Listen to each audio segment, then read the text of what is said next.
hujan.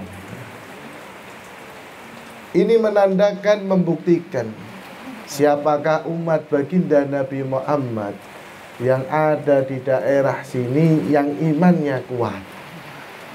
Kalau karena hujan pun dia nggak hadir, berarti semangat untuk merayakan Isra wal Mi'raj baginda Nabi Muhammad pun berkurang.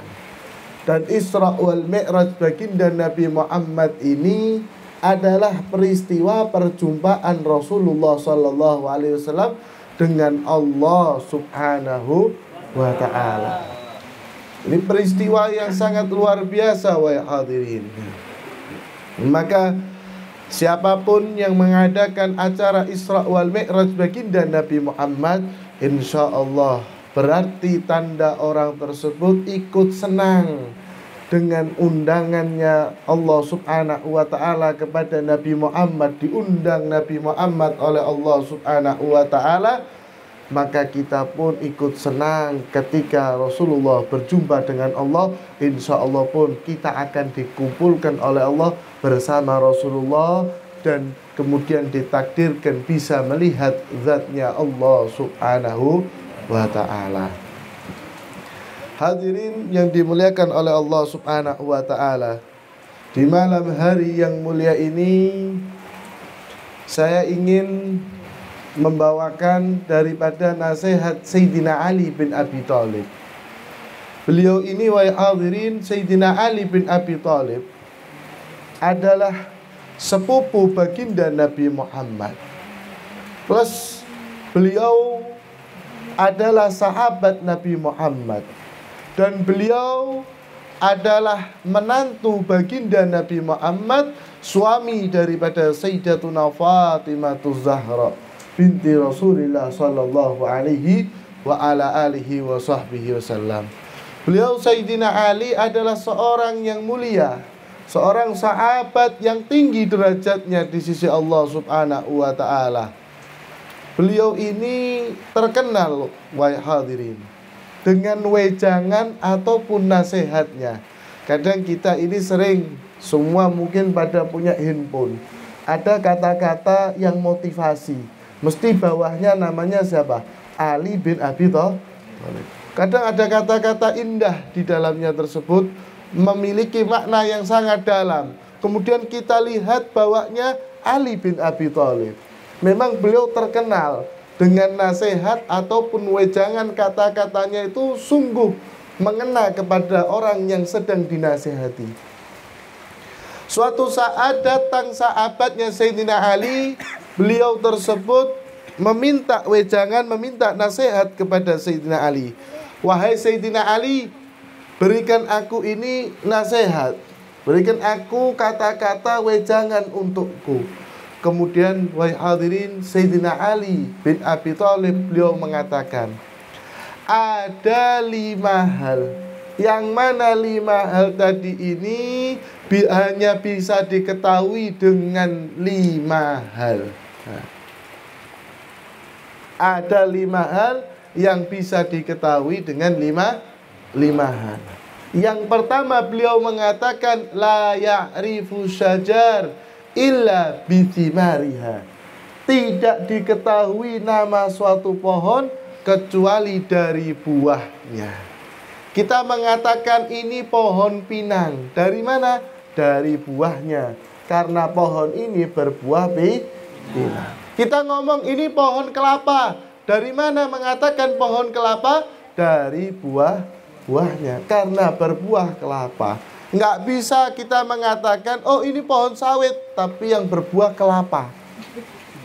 Nggak akan terima kita, wahai hadirin. Maknanya, dari mana seseorang tersebut diketahui orang ini orang yang baik ataupun orang yang jelek? Dari amaliyah, buah perbuatannya. Kalau keseharian daripada perbuatannya itu baik, maka ini adalah orang yang baik. Tetapi nggak bisa kita katakan, kadang ada orang jahat, preman, suka malak, kemudian maki-maki orang, minum minuman keras. Terus ada orang mengatakan, ini aslinya dia ini orang baik kok, hatinya dia baik. Nah, nggak bisa, wahai hadirin. Sama saja ketika kita melihat pohon berbuah pinang, kita mengatakan sawit. Salah. Begitu juga ada orang jelek. Ya namanya orang jelek pasti perbuatannya jelek. Ada orang setiap hari ke masjid, setiap hari ke surau, sholat jamaah 5 waktu. Kemudian ada orang, ini orang cuma zahirnya seperti ini ya. Nah, batinnya busuk orang ini. Orang jelek ini, nggak bisa. Amaliyah perbuatannya dia baik, maka orang ini adalah orang baik. Begitu juga orang yang di pasar sana ataupun dimanapun. Ketika setiap hari berbuat zalim kepada orang lain, mencuri dan lain sebagainya, kemudian ada orang mengatakan, oh ini orang baik. Nggak bisa. Maaf Pak, ini orang jelek.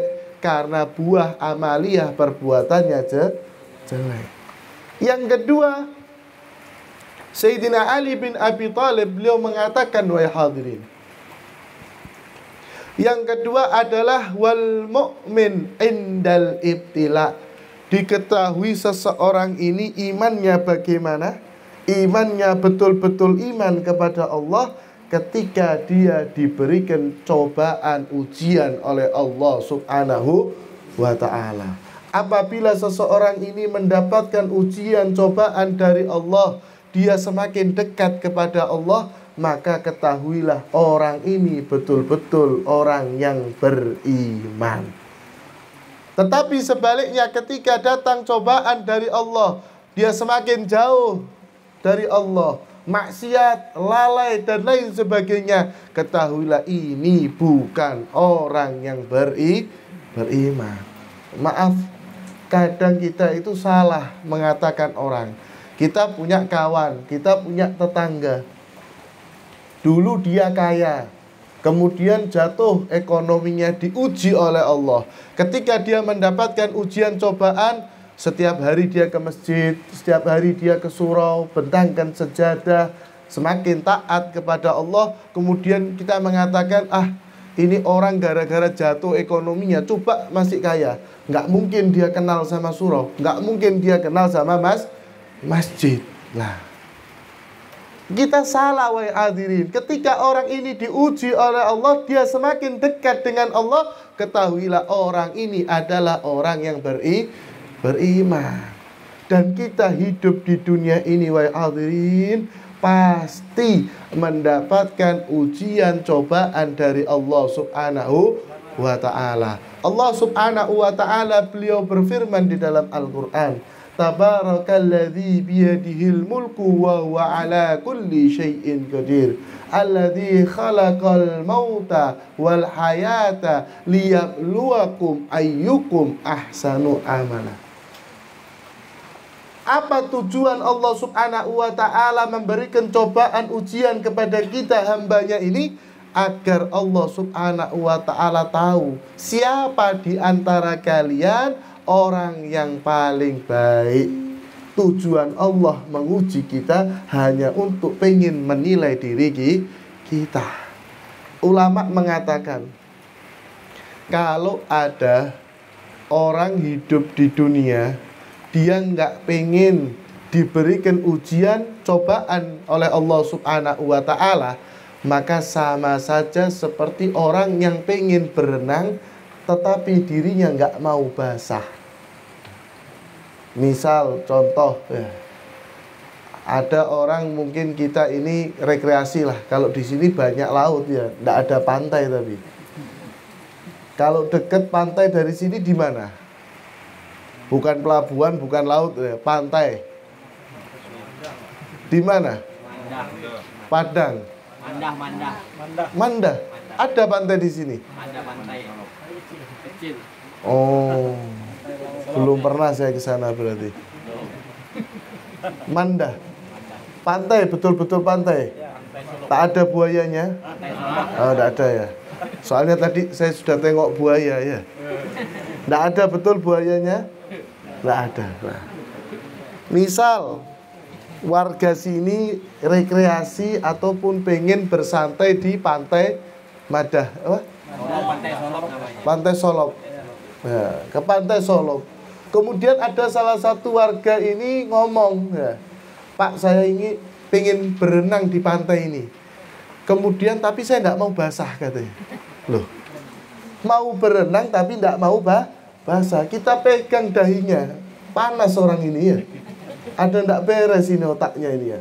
Begitu juga ketika orang hidup di dunia ini tapi nggak pengen diberikan ujian cobaan oleh Allah Subhanahu wa ta'ala. Sakit orang ini berarti ya. Nggak ada wahai hadirin, siapapun orang yang hidup di dunia ini pasti mendapatkan ujian cobaan dari Allah Subhanahu wa ta'ala. Bahkan sekelas Nabi Muhammad sallallahu alaihi wasallam, seorang nabi dan rasul, diciptakan oleh Allah sempurna zahir batinnya, dijamin surga oleh Allah, maksum, terjaga dari dosa-dosa. Kita bisa bayangkan Nabi Muhammad sallallahu alaihi wasallam pun diberikan ujian cobaan oleh Allah Subhanahu wa ta'ala. Nah, apa ujian yang kita keluhkan sekarang? Beb, saya ini nggak disenangi sama tetangga saya gara-gara saya itu orangnya terlalu kenceng, terlalu lurus dan lain sebagainya. Nabi Muhammad SAW pun ketika berdakwah dimusuhi sama orang-orang. Apa yang kita keluhkan? Mungkin dari bapak-bapak yang sangat cinta kepada istrinya, ada yang ditinggal mati oleh istrinya. Beb, saya sedih ditinggal mati oleh istri saya. Nabi Muhammad SAW pun ditinggal mati oleh istri tercintanya Sayyidatuna Khadijah. Mungkin di antara kita ada yang mengeluhkan, beb, saya itu lama tidak punya anak dan lain sebagainya. Saya punya anak, ditinggal mati oleh anak saya. Saya sedih, beb, diuji oleh Allah. Nabi Muhammad ditinggal mati oleh anaknya. Pas masih kecil pun ditinggal mati oleh anaknya yang masih kecil itu. Itu Nabi Muhammad SAW. Apa ujian cobaan yang kita keluhkan sekarang ini? Ekonomi kita jauh daripada ekonomi Rasulullah SAW. Sesusah-susahnya kita, sepandemi-pandemi bagaimanapun, corona model bagaimanapun, kita masih diberikan makan oleh Allah Subhanahu wa ta'ala. Entah jalur utang ataupun yang lainnya, yang penting masih bisa makan. Rasulullah SAW pernah 3 hari 3 malam nggak makan. Dan bahkan diriwayatkan pernah Rasulullah SAW pergi ke rumahnya istrinya Sayyidatuna Aisyah, kemudian tanya, wahai Aisyah, adakah makanan? Dikatakan oleh Sayyidatuna Aisyah radhiyallahu ta'ala anha, wahai Nabi Muhammad, wahai suamiku, 2 bulan di dapur ini tidak menyala yang namanya api, nggak bisa masak. Ini istrinya Rasulullah sallallahu alaihi wa ala alihi wasallam. Ya, Bu. Bu. Yang di depan rumah sana. Bu. Bu. Enggak dengar yang sana ya. Insya Allah dapat barokah sudah. Ibu yang sini online. Wih, hebat. Ini Sayyidatuna Aisyah, Bu, nggak nyala kompornya 2 bulan, sabar. Kadang kita LPG itu habis, wah, telepon ke suami itu sudah berkali-kali, Pak, gas habis, ayo pulang, ini beli gas, tengah-tengah masak dan lain sebagainya. Ngomel sudah. Ini Sayyidatuna Aisyah 2 bulan tidak menyala kompornya, nggak ada yang mau dimasak. Apa yang kita keluhkan kepada Allah? Bahkan mungkin ujian yang diberikan kepada kita ini tidak seperti ujian yang diberikan kepada Rasulullah SAW. Bahkan Rasulullah itu diusir dari tanah kelahirannya. Kita nggak pernah mendapatkan ujian seperti itu. Nabi Muhammad SAW sabar atas ujian demi ujian yang Allah ujikan kepada beliau. Marilah kita contoh baginda Nabi Muhammad. Dan pernah beliau tersebut di 1 tahun yang sama ditinggal mati oleh orang-orang yang dicintainya, yaitu pamannya Abu Thalib meninggal dunia. Paman yang merawat beliau mulai kecil sampai tumbuh dewasa. Paman yang selalu membela baginda Nabi Muhammad. Ketika Rasulullah difitnah di luar, dicaci maki di luar sana sama kaum kafir, di situ pamannya membela. Ketika itu meninggal dunia pamannya, sedih hati baginda Nabi Muhammad. Kemudian selisih 3 hari, istri tercintanya Sayyidatuna Khadijah meninggal dunia. Dari situlah kesedihan hati baginda Nabi Muhammad sallallahu alaihi wa ala alihi wa sahbihi wasallam. Hingga nggak lama dari situ Rasulullah diundang khusus oleh Allah, di Isra dan Mi'rajkan oleh Allah subhanahu wa ta'ala. Dihibur hati baginda Nabi Muhammad. Nggak main-main wahai hadirin, peristiwa Isra wal Mi'raj baginda Nabi Muhammad. Beliau Rasulullah sallallahu alaihi wasallam melewati 3 alam. Yang pertama alamun nusud, yaitu alamnya manusia, dari Masjidil Haram menuju ke Masjidil Aqsa. Kemudian alamul malakut, alamnya para malaikat, dari Masjidil Aqsa menuju ke Sidratul Muntaha. Sampailah di Sidratul Muntaha, tidak dapat yang melewati batasan tersebut. Mulai alamun nusud, alamul malakut, terakhir alamul luhud. Bertemu, berjumpa dengan Allah subhanahu wa ta'ala. Itulah Isra wal Mi'raj baginda Nabi Muhammad sallallahu alaihi wa ala alihi wa sahbihi wasallam. Yang ketiga wahai hadirin, kata Al-Imam Ali bin Abi Thalib, beliau mengatakan yang ketiga adalah wal mar'atu inda iftikari zaujiha. Diketahui bagaimana sifat asli seorang perempuan ini ketika suaminya tidak memiliki apa-apa. Diketahui seorang istri ini seorang istri yang salehah, ataupun sebaliknya, bukan istri yang salehah ketika suaminya tidak memiliki apa-apa. Kalau dulu ibu nikah dengan suami mungkin dalam keadaan mampu. Sekarang ketika suami turun ekonomi, tidak memiliki apa-apa, apakah ibu masih setia? Kalau masih setia, mendukung istri, pengen mau hidup walaupun dalam keadaan bagaimanapun, ketahuilah seorang perempuan ini adalah seorang perempuan yang solehah.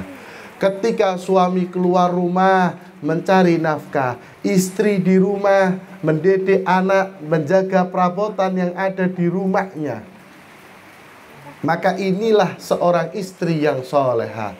Tetapi naudzubillah, apabila seorang perempuan ketika suaminya keluar rumah, dia ikut keluar juga, keluar tanpa izin suami, kemudian bahkan naudzubillah berani memasukkan laki-laki lain ke rumahnya demi untuk mendapatkan uang ketika suaminya tidak memiliki apa-apa, naudzubillah min dzalik. Rasulullah sallallahu alaihi wasallam beliau memang bersabda, al jannatu tahta aqdamil ummahat. Surga itu Bu di bawah telapak kaki seorang ibu.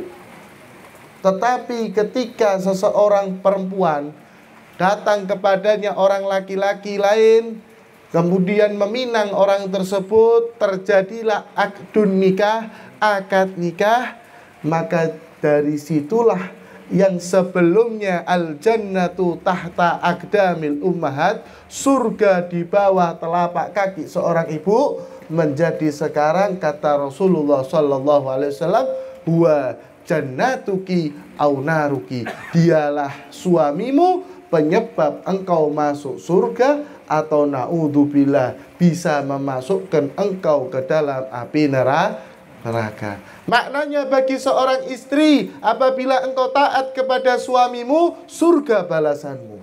Tetapi naudzubillah, ketika seorang istri enggak taat kepada suaminya, maka nerakalah balasan dari Allah subhanahu wa ta'ala. Yang penting perintahnya tidak menyalahi syariat. Kalau suami menyuruh kita membuka jilbab di hadapan orang lain yang bukan mahramnya, maka jangan turuti. La ta'ata li makhlukin li maksiatil khaliq. Tidak ada yang namanya ketaatan kepada makhluk untuk bermaksiat kepada sang khaliq, sang pencipta, yaitu Allah subhanahu wa ta'ala. Kalau perintah itu, Bu, bikinkan saya kopi, Bu. Bukan niat nyindir loh ya. Bu, bikinkan saya teh, Bu. Hujan-hujan ini, Bu. Ibu terus nolak, enggak mau, dosa. Perintah apapun yang tidak menyalahi aturan, enggak ditaati sama seorang istri, hukumnya dosa.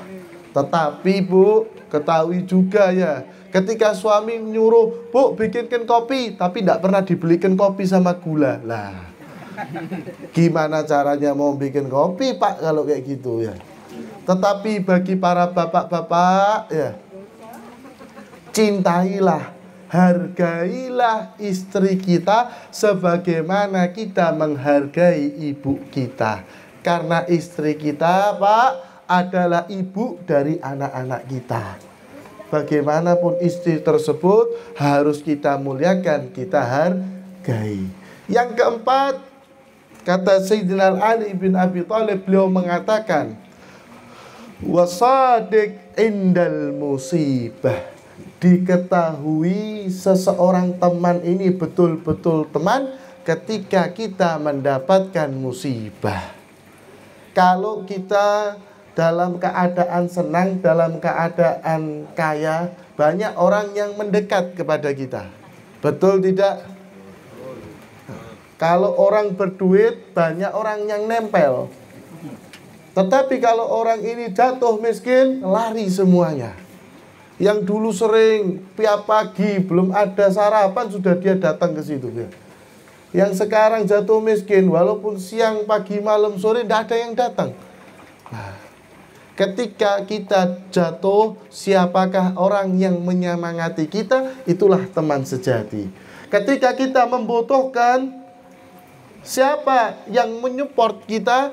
Maka itulah teman-teman yang dinamakan teman yang sejati. Pernah Sayyidina Ali bin Abi Thalib, beliau itu dipuji oleh seseorang. Wahai Sayyidina Ali, sungguh banyak pengikutmu, sungguh banyak pecintamu tersebut. Pengagummu itu banyak, pengikutmu itu banyak, wahai Sayyidina Ali. Apa jawaban daripada Sayyidina Ali? Sayyidina Ali mengatakan, wahai fulan, kalau engkau pengen tahu berapa jumlah temanku, jangan engkau lihat sekarang. Lihat ketika nanti aku mendapatkan musibah, siapa yang tetap bersamaku, itulah jumlah asli daripada teman-temanku. Kalau sekarang jangan. Ketika saya mendapatkan musibah, siapa yang tetap bersamaku, itulah jumlah teman-temanku. Kemudian, wahai hadirin, yang terakhir, yang kelima. Yang terakhir, pesan daripada Sayyidina Ali bin Abi Thalib. 5 hal yang diketahui dengan 5 hal tersebut ini dikatakan wasakhi indal faqdi. Diketahui orang yang dermawan ketika dia tidak memiliki apa-apa. Bukan orang dermawan itu, Bu, Pak, ketika dibangunnya surau, dibangunnya masjid, kemudian ada orang kaya datang, iyalah saya ikut nyumbang, berapa Pak? 1 juta. Kemudian kita kagum ya, hebat orang ini, Haji Fulan, Bapak Fulan ini nyumbang 1 juta. Jangan kaget Pak, itu rekeningnya miliaran, yang dikeluarkan cuma 1 juta. Tetapi heranlah, kagumlah dengan orang biasa, kekayaannya biasa, bahkan menengah ke bawah, susah. Tetapi ketika dibangun surau, dibangun masjid, pondok pesantren, dia ikut nyumbang. Ini orang kaya. Ini baru yang dinamakan orang yang dermawan. Ini saya jujur aslinya agak bingung. Undangan saya itu surau ya. Kok saya langsung diturunkan depan rumah orang terus masuk rumah orang? Tadi saya sempat bingung di sini. Loh, suraunya mana ini ya? Suraunya di mana? Oh, di sana. Oh, masih tahap pembangunan. Masya Allah ya. Kita doakan semuanya di malam Isra wal Mi'raj ini, insya Allah segera surau kita terbangunkan dan kita bisa mengadakan acara. Lebih-lebih terpenting kita sholat jamaah di dalamnya. Amin ya rabbal alamin. Karena ketika Rasulullah SAW hijrah dari kota Mekkah menuju ke kota Madinah, Rasulullah SAW, Pak Bu, nggak bangun rumah dahulu, tetapi yang dibangun adalah masjid. Banyak di antara kita ini kan perantauan. Ada orang Jawa, ada orang Banjar, Melayu, Bugis, dan lain sebagainya. Kadang kita harus malu kepada Allah. Rumah beton, bangun tinggi, tingkat, dan lain sebagainya. Musola enggak punya, suraunya belum selesai, masjidnya masih terbengkalai. Na'udzubillah min dzalik. Mari kita pikirkan bersama-sama bagaimana caranya surau tersebut terselesaikan. Nggak ada sesuatu hal yang berat ketika kita itu lakukan bersama-sama.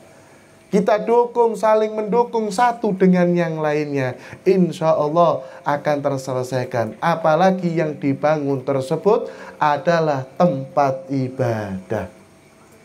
Ya tadi ini kalam Sayyidina Ali bin Abi Thalib, wasakhi indal fakdi, diketahui orang dermawan itu ketika dia tidak memiliki apa-apa.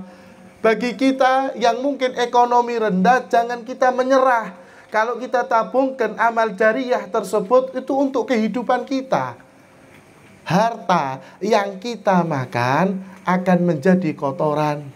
Harta yang kita tabung-tabungkan ketika kita meninggal dunia akan menjadi rebutan warisan. Tetapi harta yang kita sodakohkan akan menjadi sesuatu hal penolong kita di dunia maupun kelak nanti di akhirat. Na'udzubillah min dzalik. Kita hidup di dunia ini hanya untuk ibadah, wahai hadirin. Maka persiapkanlah bekal kita yang selamanya nanti itu kita persiapkan. Andaikan, berandai-andai kita. Bapak Ibu sekalian, saya ajak sekarang mungkin ziarah ke Tuan Guru Sapat, tapi andaikan tidak di jalur laut, jalur darat saja. Kita semua jalan kaki sekarang. Kita semua jalan kaki. Butuh berapa sendal kita ini sekarang? Apakah satu sepasang sendal, dua sepasang sendal cukup? Pasti tidak. Sampai keluar Tanjung Harapan putus satu. Nanti sampai sana lagi kantor bupati satu lagi. Sampai terus satu-satu. Mungkin satu karung, mungkin dua karung sendal kita bawa. Ini ibarat kata, apalagi kita menuju ke akhirat, perjalanan masih jauh. Ketika kita masuk di alam barzah, ketika kita dibangkitkan, yaumul ba'ats, kemudian kita dikumpulkan oleh Allah Subhanahu wa ta'ala di padang mahsyar, hisab, mizan, sirat, barulah kita ke dalam surganya Allah Subhanahu wa ta'ala. Perjalanan begitu jauh, maka siapkan bekal akhirat kita dengan sedekah amal jariyah. Berapapun setiap hari ketika kita punya, ayo terus keluarkan untuk tabungan akhirat kita. Jangan pernah kita menabung banyak-banyak di dunia ini. Karena Pak, andaikan kita meninggal dunia, harta kita banyak, apalagi istri kita masih muda. Kita meninggal, kita yang kerja mati-matian, kita meninggal, istri kita dinikah oleh orang. Harta kita itu dipakai sama mereka. Mau apa kita di alam kubur? Sudah dikasih pocong kayak gini. Mau marah? Nggak bisa. Nyesel yang ada. Maka pikirkan, boleh kita menyekolahkan anak kita. Beb, saya punya tabungan untuk sekolah anak. sekedarnya. Kadang orang menyiapkan, ini ada walet saya siapkan untuk anak saya. Sampai mana? Sampai dia punya cucu nanti. Wih, jauh bener ya. Siapkan akhirat kita. Sekedarnya saja dengan keluarga, yang penting tidak kelaparan. Masya Allah, dibikinkan betul ini. Allahumma sholli ala Muhammad. Pikirkanlah kehidupan akhirat kita. Sodakohkan yang kita punya, berapapun nominalnya. Karena Allah itu tidak pernah menilai nominal. Tetapi ketika kita mengeluarkan, tidak lupa Allah subhanahu wa ta'ala akan mengganjar kepada kita dengan ganjaran yang berkali-kali lipat. Rasulullah SAW sampai bersumpah di dalam hadisnya, Salasun uqsimu alaihinna ma naqasat shadaqatun min malin. Salah satunya adalah tidak akan kurang harta karena sodakoh. Ini yang ngomong bukan saya, tapi Nabi Muhammad Sallallahu Alaihi Wasallam. Kalau kita pengen hidup berkah, sodakohkan sebagian harta kita. Ingatlah, harta yang kita diberi oleh Allah, harta yang kita dapatkan, itu ada hak orang lain di dalamnya. Hak masjid, hak anak yatim, dan lain sebagainya. Maka ketika kita mengeluarkan, sama saja kita sudah menjalankan perintah Allah subhanahu wa ta'ala. Nggak peduli, yang penting keluarkan terus. 150, ada rezeki banyak 1 juta dan lain sebagainya. Insya Allah akan menjadikan bekal kita nanti di akhirat. Lebih-lebih wahai hadirin, sedekah tersebut memberikan makan kepada orang lain, memberikan makan kepada orang yang lagi kelaparan. Ada fakir miskin, orang yang tidak mampu di antara kita, perhatikanlah tersebut. Karena Syekh Abdul Qadir Al-Jailani, beliau mengatakan, fatishtul a'mal kullaha fama wajadtu fiha afdal min at'ami ta'am. Awaddu law anna dunya fa'at'im hal jia. Kata Syekh Abdul Qadir Al-Jailani, beliau mengatakan, aku ini sudah mencicipi semua amalan-amalan yang ada di dunia ini. Beliau Syekh Abdul Qadir Al-Jailani ini, wahai hadirin, ada seseorang aulia Allah. Bahkan di zamannya beliau bergelar dengan Sultanul Aulia, rajanya para wali, yaitu Syekh Abdul Qadir Al-Jailani. Beliau mengatakan, aku sudah mencicipi semua amalan-amalan sunnah yang ada di dunia ini. Mau puasa Senin Kemis, mau duha, mau tahajud, witir, apapun amalan sunnah sudah aku lakukan, sudah aku rasakan. Fama wajadtu fiha afdal min at'ami ta'am. Dan aku tidak temukan amalan sunnah yang lebih afdal daripada memberikan makan kepada orang lain. Andaikan Allah subhanahu wa ta'ala memberikan dunia ini seisinya kepadaku, niscaya aku akan gunakan untuk memberikan makan kepada orang lain. Ulama mengatakan, hikmah daripada Syekh Abdul Qadir Al-Jailani, beliau mengatakan seperti itu, betul. Kenapa? Karena ketika kita ibadah yang lain, kita sholat sunnah, yang merasakan ibadah sholat sunnah ini siapa? Kita. Yang capek kita, pahalanya kita. Kita puasa sunnah Senin Kemis, puasa sunnah di bulan Rajab, yang merasakan pahalanya kita. Yang merasakan ibadah yang kita lakukan, ya kita. Tetapi ketika kita sedekah, wahai hadirin, kita memberikan kepada orang lain, kita berbagi, ibadah yang kita lakukan, kita merasakan, orang lain pun juga merasakan ibadahnya. Inilah hebatnya ketika kita bersedekah, berbagi kepada orang lain. Terakhir, saya tutup dengan satu cerita. Cerita ini ada di zaman Nabi Allah Musa alaihissalam. Di zaman Nabi Musa ada seseorang yang bernama Samiri. Samiri ini, Bu, Pak, adalah orang mulai kecil sampai tumbuh dewasa yang memelihara Samiri, yang ngasih makan itu adalah malaikat Jibril. Setiap hari malaikat Jibril datang memberi makan kepada Samiri. Sampai suatu saat Samiri ini sudah tumbuh dewasa. Ketika sudah dewasa, dia memperhatikan malaikat Jibril ketika datang ngasih makan kemudian pergi. Ketika pergi, kok ada sesuatu hal yang ajaib. Bekas telapak kaki malaikat Jibril tadi itu, subhanallah, yang dihentakkan ke tanah kemudian diangkat langsung tumbuh rerumputan yang segar. Sekali diinjak diangkat langsung tumbuh sangat subur. Dan Samiri ini adalah orang yang bukan beriman kepada Allah, bukan iman kepada Nabi Musa. Orang kafir Samiri ini. Kemudian dia memiliki niat jahat, niat yang jelek. Besok malaikat Jibril datang memberikan makan. Akhirnya ketika pulang, bekas telapak kaki malaikat Jibril diambil pasirnya. Sama Samiri ini dicampur dengan emas yang sudah dilebur. Dilebur emas, kemudian dicampur dengan pasir bekas kaki malaikat Jibril. Kemudian dijadikan satu patung. Subhanallah, patung ini bisa berbicara. Disitulah Samiri menghasut semua pengikut Nabi Musa alaihi salam. Dipanggil sama Samiri, wahai pengikut Nabi Musa, sini kumpul semuanya. Ketika kumpul, ditanya sama Samiri, mana Tuhan yang engkau eluh-eluhkan? Mana Tuhan yang engkau sembah?